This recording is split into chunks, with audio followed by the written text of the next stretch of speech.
Romanos, capítulo 12, versos 1 e 2. São bem conhecidos da carta de Paulo aos Romanos, dos mais conhecidos, pregados, estudados, que fazem muito bem para a nossa alma.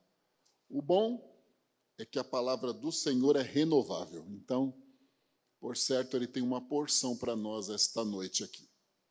Amém, meus queridos? Diz assim: rogo-vos, pois, irmãos, pela compaixão de Deus, que apresenteis o vosso corpo em sacrifício vivo, santo e agradável a Deus, que é o vosso culto racional. E não vos conformeis com este mundo, mas transformai-vos pela renovação do vosso entendimento, para que experimenteis qual seja a boa, agradável e perfeita vontade de Deus. Amém. Romanos é uma carta doutrinária de Paulo, endereçada a uma igreja, estava sendo bombardeada por uma falsa ideia de que era necessário voltarem a cumprir as normas práticas diárias da lei. O sacrifício de um animal, um dia da semana guardado e todos os mais rituais inerentes a isso. Paulo, ele defende, ratifica e coloca bem firme aos irmãos os fundamentos da justificação pela fé. Não era mais necessário, então, que estes rituais fossem cumpridos. Até o capítulo 11, Paulo traz estes fundamentos doutrinários de uma forma bem ampla, detalhada, interessante, bonita, renovada, que tem um efeito espetacular no nosso interior. Então, ele ensinou esta doutrina da justificação pela fé em Jesus Cristo aos irmãos, ressaltando que doutrina é um conjunto de princípios que servem de base a um sistema extremamente relacionado à disciplina, e como nós estamos falando de doutrina bíblica, Paulo fala sobre o que nós devemos adotar como maneira de vida no nosso dia a dia, na forma prática, para que, inclusive, a nossa vida cristã seja uma vida frutífera, para o nosso relacionamento com Deus também estar sendo aperfeiçoado.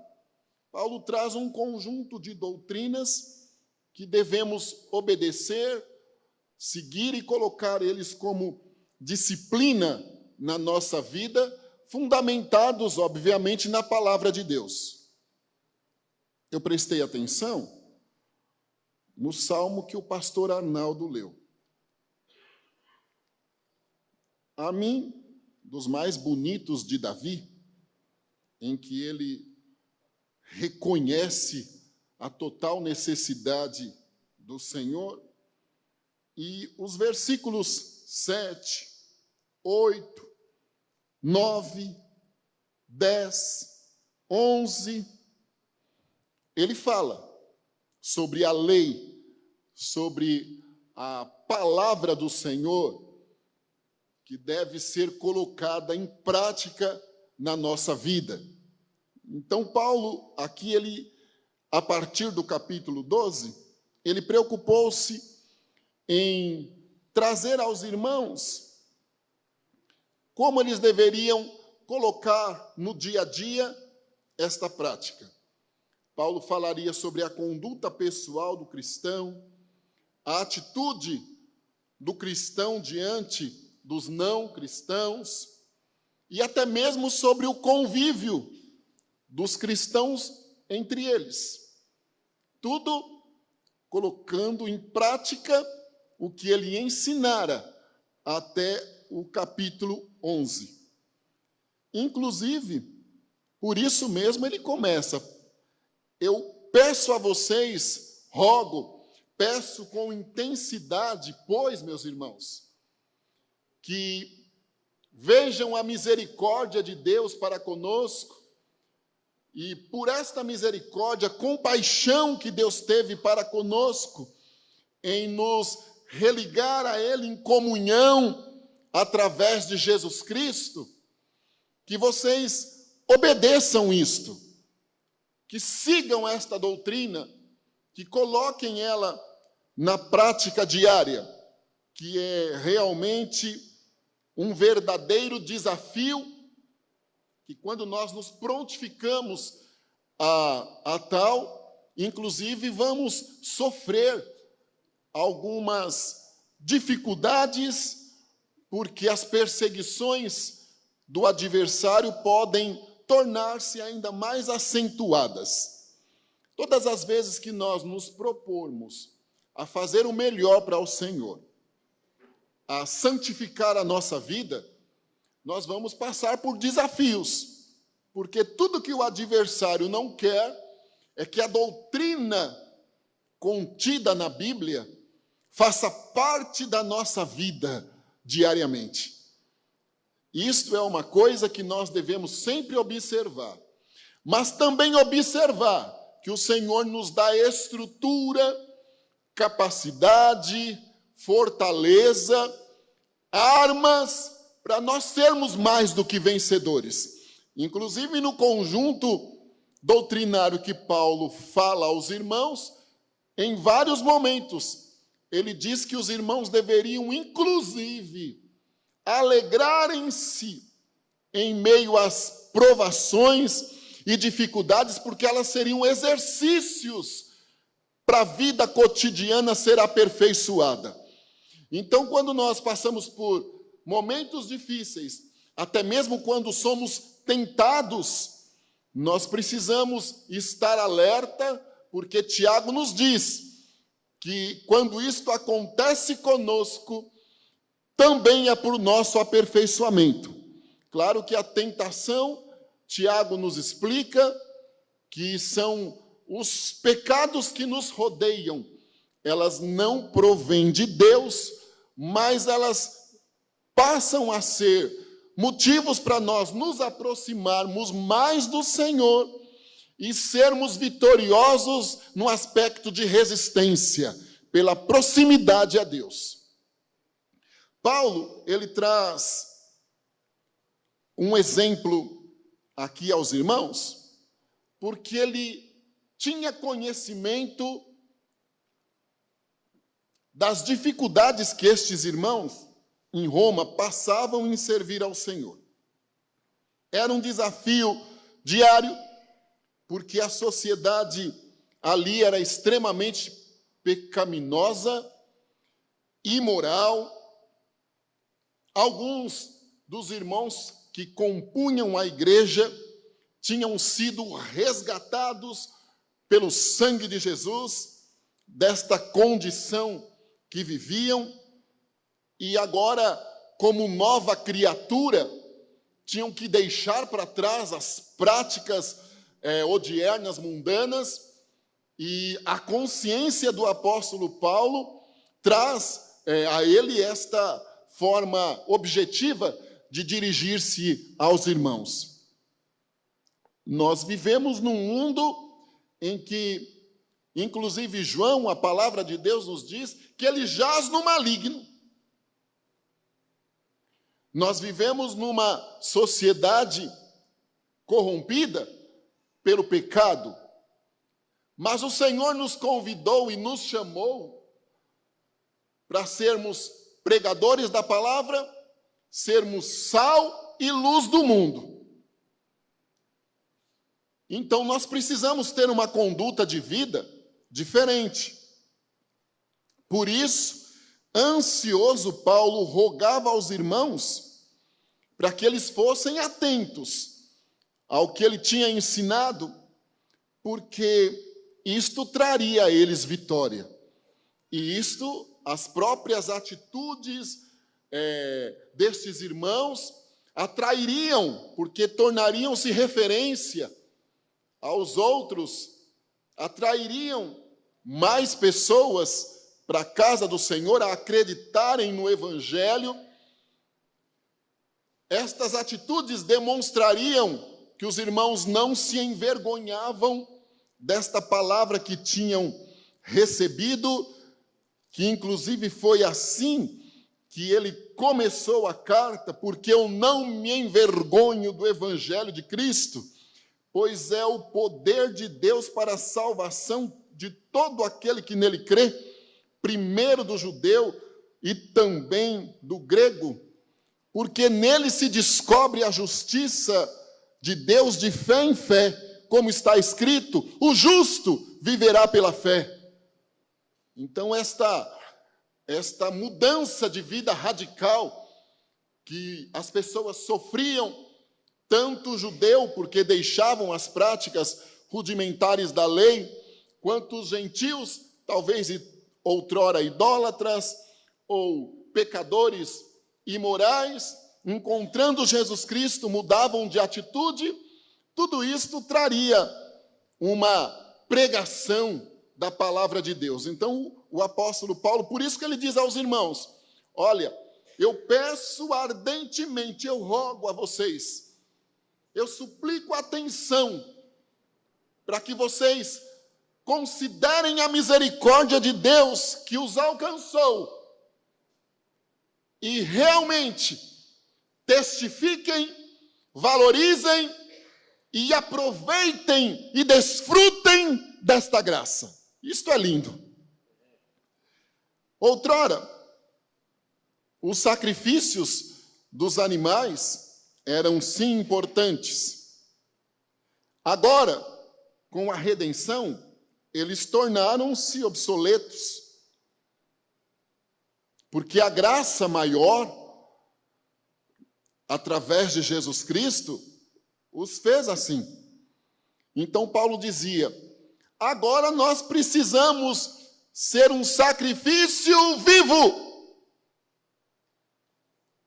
Ele dizia que nós precisamos ter uma vida de obediência verdadeira, uma vida pura, uma vida santa, consagrada ao Senhor, separada do mundo, e que ela prestaria a Deus um culto racional, bem e muito diferente dos animais. Agora, ele diz que a nossa vida, a nossa conduta, deve ser vista como um serviço sagrado a Deus, com um motivo primordial de gratidão, adoração, louvor, pelo que se foi recebido, mas isso com raciocínio, razão, convicção. Então ele dizia assim, eu convoco vocês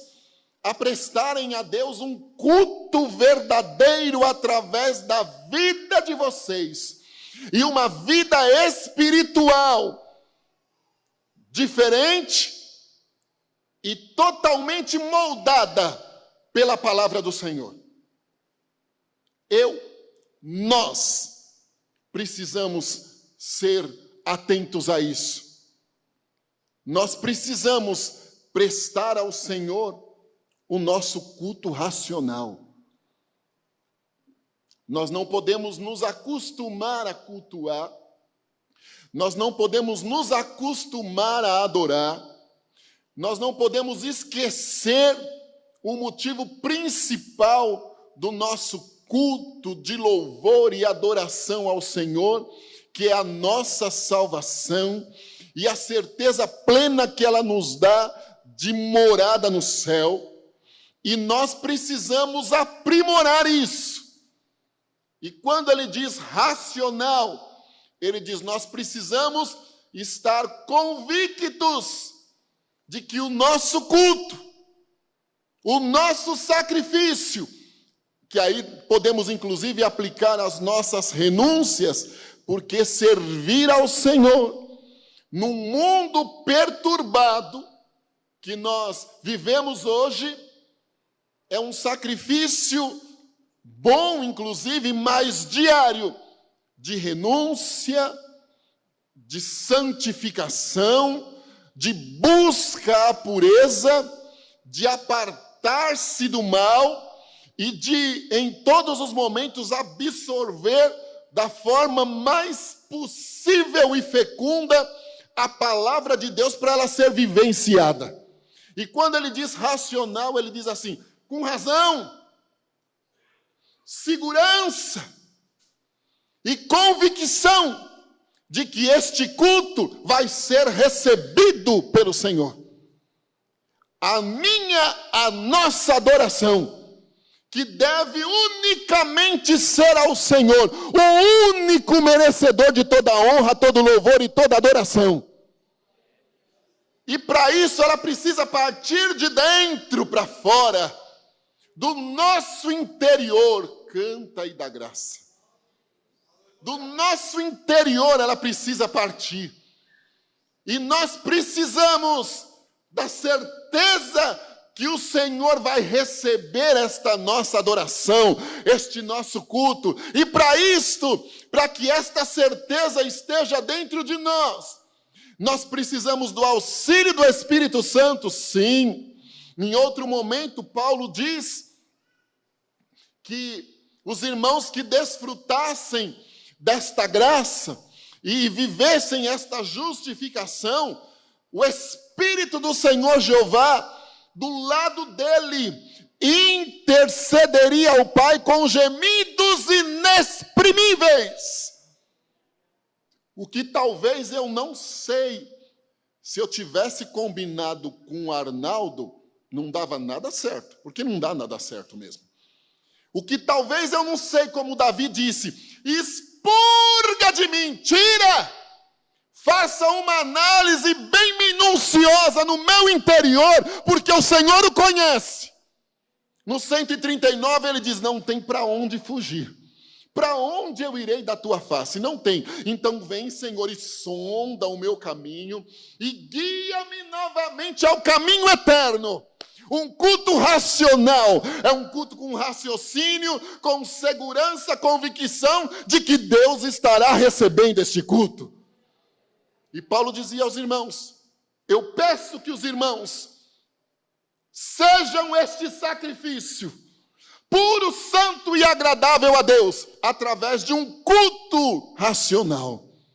Então, como eu estava raciocinando com os irmãos, para concluirmos, para que isto aconteça, eu tenho o auxílio do Espírito Santo, sim, que vai interceder a Deus por mim.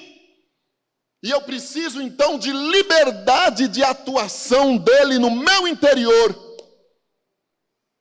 para que ele possa me conduzir em uma vida de santidade, de consagração, em uma vida diferente da vida comum no mundo, para que aí sim este culto seja recebido. Que Deus nos ajude, que hoje tenhamos a certeza que a nossa adoração está sendo recebida pelo Senhor. Somos falhos? Sim. Rumamos à perfeição, como Paulo nos ensina, mas devemos aproveitar a misericórdia e ajustar a nossa sintonia com o céu, para que possamos sentir o Senhor recebendo a nossa adoração. Aí Paulo diz assim: olha, não se conformem com o mundo de maneira alguma. Paulo queria dizer que nós não devemos aceitar as propostas do mundo, fazer com que elas tornem-se comuns na nossa conduta. Nós não devemos nos conformar com as propostas do mal e permitirmos que nos tornemos massa de manobra ou até mesmo vulneráveis a estes ataques. Paulo estava preocupado com os irmãos. E ele dizia isso, que nós não podemos nos conformar e admitir o modo de agir, o modo de pensar que o mundo propaga e traz a nós. Nós devemos ser diferentes. Os sinais evidentes que Jesus está voltando estão por aí. Mesmo que alguém possa rejeitar, o cumprimento é evidente. Se nós olhamos, até a natureza está furiosa, diríamos, pela desobediência humana. A inversão de valores no meio da sociedade, a rebeldia, a descrença, a rejeição à palavra, olha, está evidente nos nossos dias. É de nos deixar assustados. Quando nós olhamos as coisas, e não podemos também espiritualizar tudo, mas quando nós olhamos, como ele disse, a partir do momento que prestamos o nosso culto racional, nos tornamos mais espirituais, e quando nós olhamos as coisas com o olho espiritual, nós vemos que temos dificuldade de assimilar, de aceitar, porque foge por completo dos padrões da palavra do Senhor. Parece que Paulo vivia os nossos dias. E ele dizia, não se conforme, não aceite, não permita que isso se torne parte integrante do seu dia a dia. Porque o mundo jaz no maligno. Aí nós fazemos a diferença. No meio de uma sociedade corrompida, de valores invertidos, nós temos os nossos verdadeiros valores, que são os verdadeiros valores fundamentados na palavra de Deus, que ultrapassam, com todo respeito, irmãos, que ultrapassam características exteriores, porque eles estão no nosso interior. E às vezes nós estamos tão preocupados com as características exteriores, quando eles estão no nosso interior, uma coisa acompanha a outra, de forma natural. E é isso que Paulo queria dizer aos irmãos. Não se conforme, não admita de maneira alguma, mas sejam verdadeiramente transformados pela renovação do entendimento da mente. Mente mudada, renovar, pegar aquilo que pode estar comprometido na aparência e renovar aquilo, tornar ele novo, novamente. Nós éramos descendência de Adão no aspecto do pecado. Paulo diz isso nos capítulos anteriores. Mas agora nós somos justificados por Jesus. Então nós nos tornamos um novo homem. Jesus não disse a Nicodemos, é necessário nascer de novo. Nós não nascemos de novo a partir do momento que professamos a fé em Jesus Cristo. Também quando nos batizamos, deixamos sepultados, porque declaramos, fazemos uma profissão de fé pública, de que nos tornamos servos do Senhor. Paulo queria que os irmãos fossem renovados internamente, transformai-vos pela renovação. Mudem a essência. Outrora uma vida natural e carnal, agora uma vida espiritual. Mudança. Transformai-vos pela renovação da mente. A partir do momento que eu me permito ser afastado do mundo, os meus pensamentos que geram os desejos e as práticas que o Senhor não aceita, naturalmente são transformados pelo poder da palavra. Eu não tenho mais aqueles desejos impulsivos de cometer o pecado. E quando eles surgem, porque nós estamos no mundo, eu sou forte, equilibrado, suficiente para fazer e viver como o apóstolo Paulo diz: resisti o diabo e ele fugirá de vós. A transformação que a justificação pela fé traz, ela me garante fortaleza, ela me garante armas, ela me garante que em tudo eu sou mais do que vencedor, ela me garante que eu posso tudo no Senhor porque Ele me fortalece. Ou seja, a possibilidade dos maiores momentos bons como as maiores dificuldades. O Senhor me fortalece, porque a minha mente é transformada. Eu preciso observar isso. Nós precisamos observar isso. O dia que eu não me incluir mais, o negócio fica mais complicado do que se possa imaginar. Nós precisamos nos conscientizar, sermos racionais, verdadeiros e objetivos. Eu não posso viver enganando a mim mesmo. Não. Porque eu posso enganar a todos. A Deus eu não engano. Então estou enganando a mim mesmo. Principalmente quando eu conheço a palavra. E Paulo, preocupado com os irmãos, ele disse: não permita que o mundo faça parte do seu dia a dia, mas renove a sua mente, transforme a sua mente. Numa mente saudável espiritualmente falando.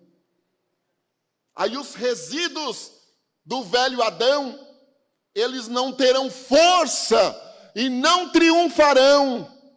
E inclusive também a consciência de que o homem pode vir a cair por ser falível, mas Deus infalível é poderoso para levantá-lo novamente.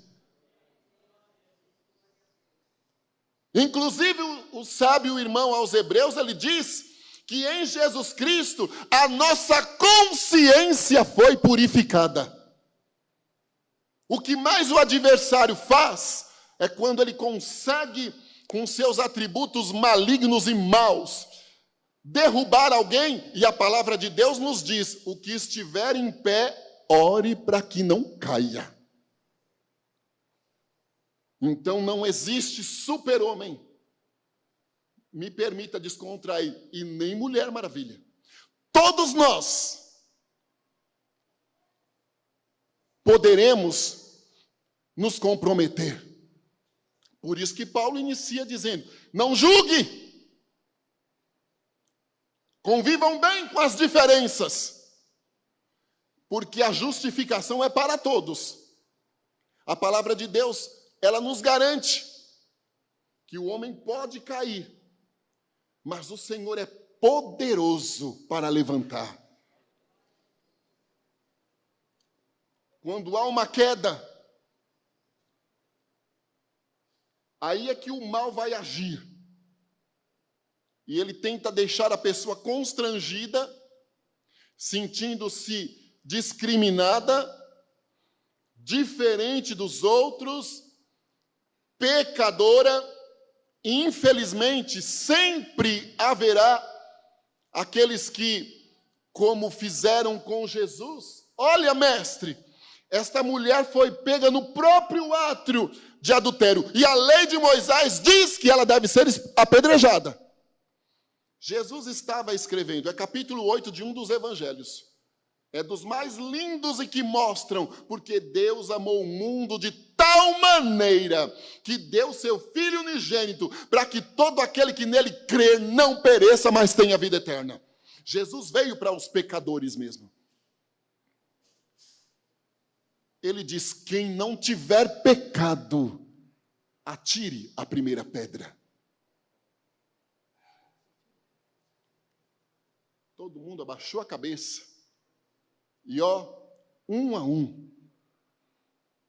ficaram os dois. Aí o mestre disse, ninguém te condenou, ninguém te jogou pedra. Não, eu também não te condeno. Vai, não peques mais. Ele dizia, renove a sua mente, transforme-se agora, aproveite essa oportunidade.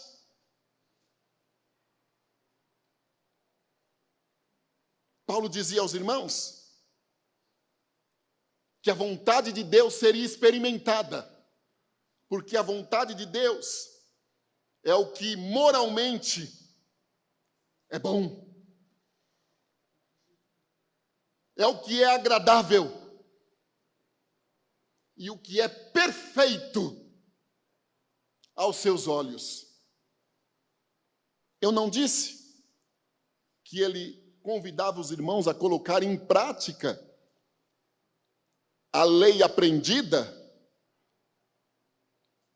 e agora verdadeiramente efetivada através de Jesus, porque Jesus disse, eu vim para cumprir a lei e a mensagem dos profetas. Ele não veio causar confusão, muito pelo contrário, rejeitaram o mestre, por isso que fizeram toda esta confusão. Porque não queriam mudar a conduta, queriam que fosse as coisas do mesmo jeito. A palavra devocional lida no Salmo diz assim, a lei do Senhor é perfeita, olha, e refrigera a alma. O testemunho do Senhor é fiel, e ele dá sabedoria aos simples, aos vulneráveis. Paulo queria que os irmãos fossem transformados, porque a transformação desta mente faria com que eles verdadeiramente experimentassem qual era a boa vontade de Deus para com eles, a agradável vontade de Deus e a perfeita. Deus sempre estará disposto a nos abençoar. O Senhor sempre tem o melhor para nós. O capítulo anterior, Paulo diz assim, ó, profundidade das riquezas, tanto da sabedoria como da ciência de Deus.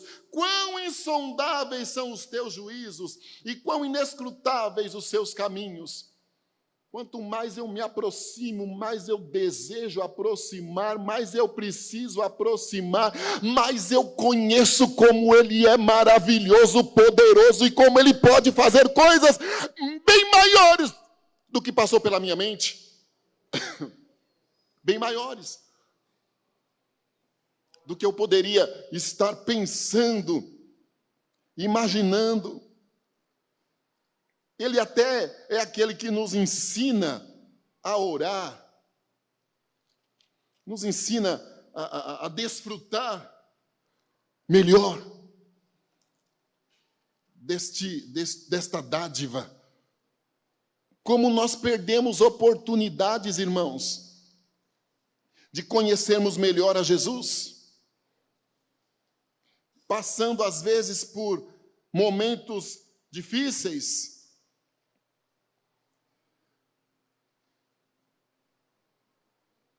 que são desnecessários, porque nós é que provocamos. Paulo diz assim, 1 Coríntios, capítulo 2, ora, o homem natural não compreende as coisas do Espírito de Deus, porque lhe parecem loucura, e não pode entendê-las, porque elas se discernem espiritualmente. Mas o que é espiritual discerne bem tudo, e ele de ninguém é discernido. Porque quem conheceu a mente do Senhor para que possa instruí-lo? Mas nós temos a mente de Cristo. Por isso que Paulo dizia, não aceitem o mundo, não voltem atrás, sejam transformados, renovados, diuturnamente nós precisamos disso, porque isso trará a vocês a experiência da boa, perfeita, da boa, agradável e perfeita vontade de Deus, a mente de Cristo, que pensa e age diferente.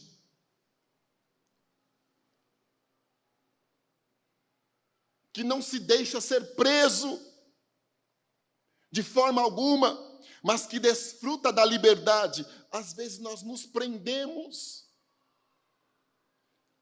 não desfrutamos do melhor de Deus. E Paulo estava preocupado com isso, que os irmãos verdadeiramente tivessem um conjunto de valores doutrinário firmado na palavra de Deus. E não continuassem com aquela dificuldade que tinham de viverem exteriorizando práticas da lei, ou achando-se melhores por serem descendentes de Abraão, julgando os outros porque vieram de um mundo. Há um capítulo deste mesmo livro que ele diz assim, onde abundou o pecado, superabundou a graça.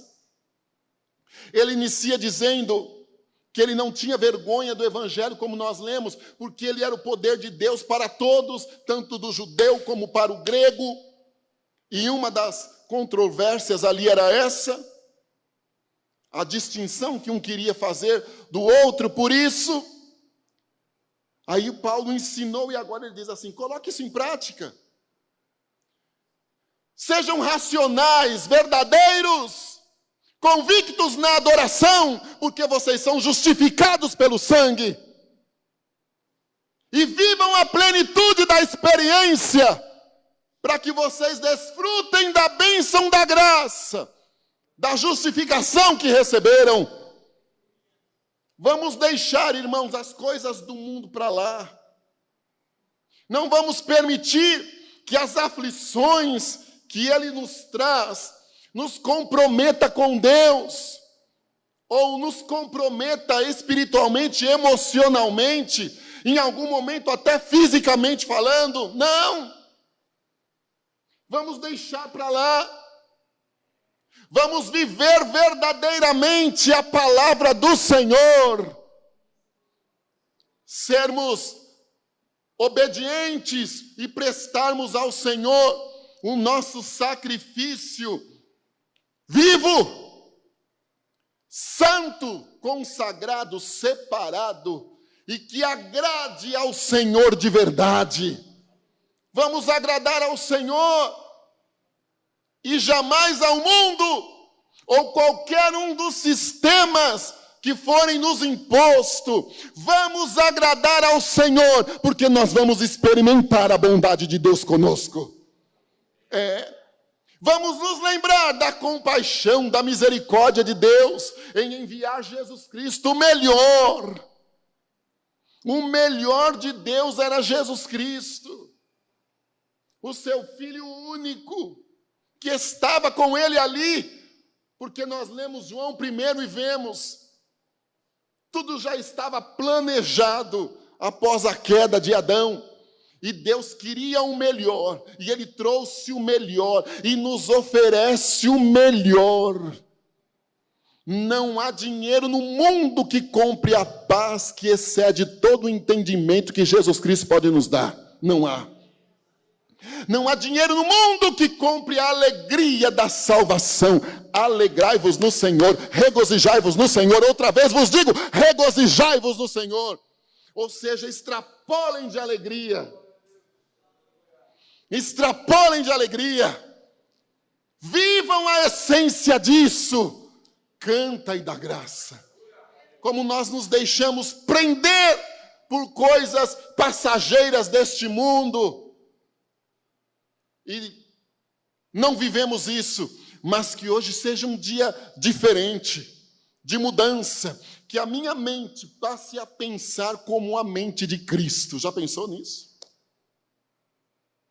Que a minha mente seja liberta das algemas do homem do pecado,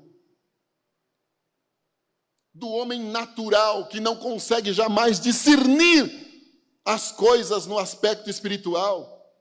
Que a minha mente seja liberta, porque Jesus veio e levou cativo o que era cativeiro.